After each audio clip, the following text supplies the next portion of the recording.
बच्चों, welcome to my channel physics driver. आप देख रहे हैं एनसीईआरटी फिजिक्स क्लास 12 का अतिरिक्त प्रश्न। आज हम लोग सॉल्व करेंगे 1.28 का न्यूमेरिकल। आइए बिना देर किए हुए क्वेश्चन को ध्यान से सुनिएगा। अतिरिक्त प्रश्न थोड़ा सा हार्ड रहता है, कंसेप्ट बहुत सारे इसमें मिले हुए रहते हैं। क्वेश्चन को अगर ध्यान से सुनिएगा न्यूमेरिकल अच्छे से समझ में आएगा। यदि आपके पास बुक है तो और बहुत अच्छी बात है। 1.29 क्या कहता है? किसी खोखले आवेशित चालक में उसके पृष्ठ पर कोई छिद्र बनाया गया है।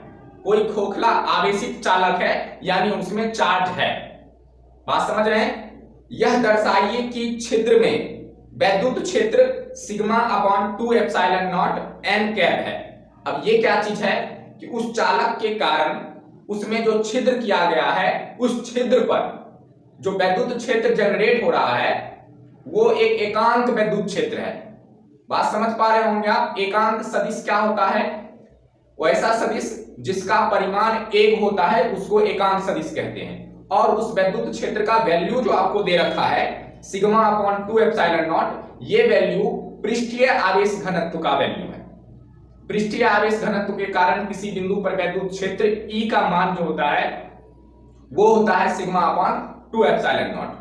ये आपको गॉस प्रमेय में पढ़े होंगे या पढ़ाया गया होगा। नहीं पढ़े होंगे तो हम बता दे रहे हैं आपको। गॉस प्रमेय में आवेश का वितरण, गॉस प्रमेय पढ़ने से पहले आवेश का वितरण पढ़ा जाता है, जिसमें आप रेखीय आवेश घनत्व के बारे में पढ़े होंगे, पृष्ठीय आवेश घनत्व के बारे में पढ़े होंगे, आयतन आवेश घनत्व के बारे में पढ़े होंगे। प्रॉपर्ली सबको डिनोट करने का एक अलग तरीका होता है। पृष्ठीय आवेश घनत्व जो होता है उसको सिग्मा अपॉन ये सिग्मा से डिनोट किया जाता है। उसी पृष्ठीय आवेश घनत्व के थ्रू जो है वैद्युत क्षेत्र निकाला गया है, जिसका वैल्यू आपको दे रखा है सिग्मा अपॉन 2 एप्सिलॉन नॉट, जो उस चालक पे चार्ज है उसके कारण। क्लियर है? जहां कह रहा है आपको n कैप अभी लंबवत दिशा में बहिर्मुखी एकांक सदिश है। अब वो जो वैद्युत क्षेत्र का मान दे रखा था वो आपका दिशा बता रहा है कि बहिर्मुखी यानी बाहर की ओर उस वैद्युत क्षेत्र का दिशा है। और वो कैसा परिमाण है? तो एकांक सदिश का है। दिशा भी है और परिमाण भी है, इसका मतलब वो सदिश राशि है। और ऑलरेडी विद्युत क्षेत्र एक सदिश राशि होती है, लेकिन एकांक कह रहा है मतलब कि n कैप उसमें लगा दिया गया है। जो वैद्युत क्षेत्र का वैल्यू है वो एकांक सदिश ही है क्वेश्चन के अनुसार। उसमें आपको दर्शाने के लिए यही चीज कह रहा है। तथा सिग्मा छिद्र के निकट पृष्ठीय आवेश घनत्व है। अब सिग्मा तो अभी बताया मैंने क्या है, पृष्ठीय आवेश घनत्व है जो छिद्र के निकट है। ये चीज आपको दर्शाना है। क्वेश्चन में सिर्फ आपको दे रखा है किसी खोखले आवेशित चालक में उसके पृष्ठ पर कोई छिद्र बनाया गया है। सबसे पहले चित्र बनाते हैं, देखिएगा।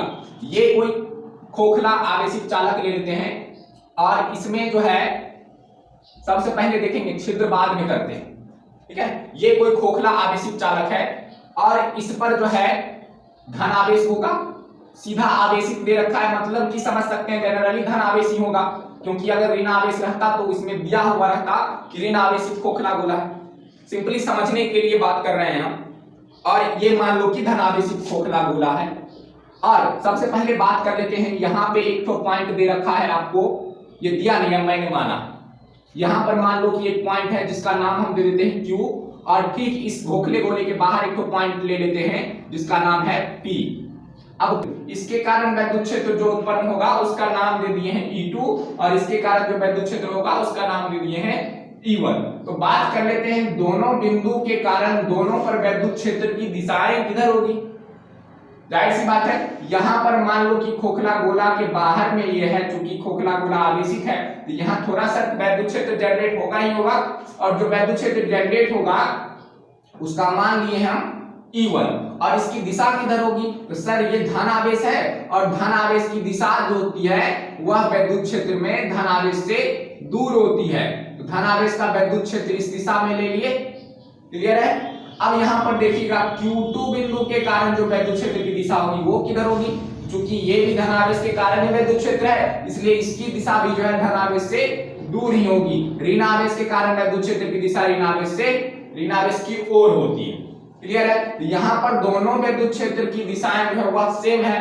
तो कुल मिला के E1 एवं E2 का परिणामी जो निकालिएगा, E1 एवं E2 का परिणामी वैद्युत क्षेत्र के लिए क्या करते हैं हम? जब दिशाएं सेम होती है तो दोनों को जोड़ दिया जाता है। जब दिशाएं सेम होती है तो दोनों को जोड़ दिया जाता है। अभी हमने बताया कि पृष्ठीय आवेश घनत्व के कारण किसी पॉइंट पर जो है विद्युत क्षेत्र, किसी पृष्ठीय चालक के कारण वो जो होता है E बराबर ये होता है सिग्मा अपॉन में 2 एप्सिलॉन नॉट। यदि इस दोनों का मान यहां पर रखिएगा तो कितना आएगा, सिग्मा अपॉन 2 एप्सिलॉन नॉट और प्लस का सिग्मा अपॉन 2 एप्सिलॉन नॉट। नाम अलग अलग दिए हैं, विद्युत बिंदु के कारण विद्युत क्षेत्र जो उत्पन्न हो वो सेम होगा।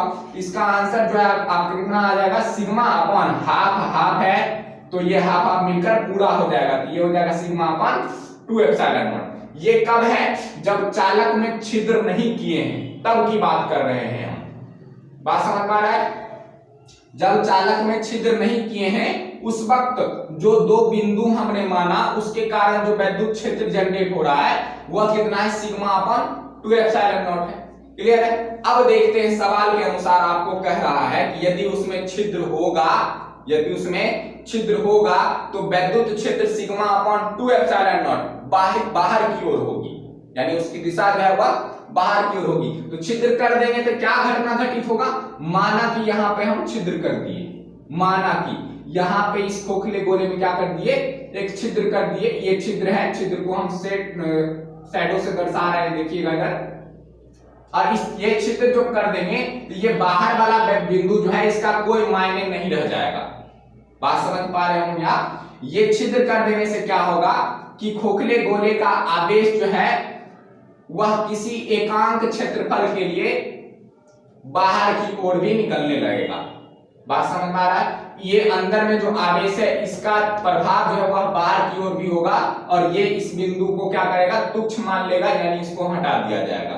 क्लियर है। तो यहां पर जो है ये छोटा सा क्षेत्र हम मान लेते हैं DA, इस छोटे क्षेत्र को मान लिए DA। ये DA का कोई वैल्यू, DA के कारण जो यहाँ पर विद्युत क्षेत्र उत्पन्न हो रहा है इसका कोई वैल्यू नहीं रह जाएगा। तो कुल मिला के Q पर जब छिद्र नहीं किए थे तब P के कारण विद्युत क्षेत्र की दिशा जो थी P के कारण वह थी इससे दूर, धनावेश से दूर, यानी इधर की ओर E1।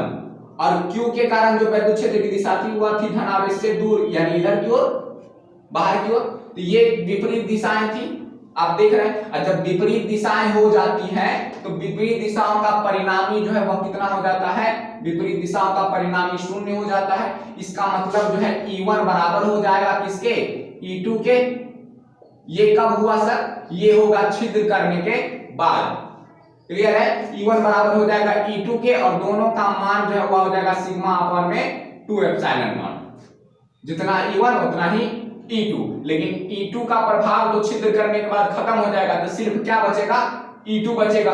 बात समझ रहे हैं। और इसकी दिशा जो है वह क्या होगी, बाहर की ओर होगी। यही आपको दर्शाना था। अतः करके नीचे में लिख दीजिएगा कि छिद्र करने पर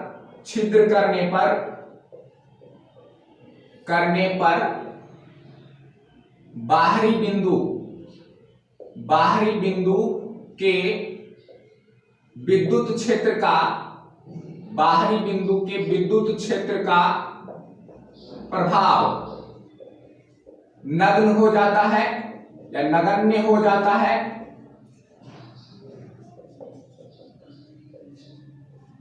और छोटे से क्षेत्रफल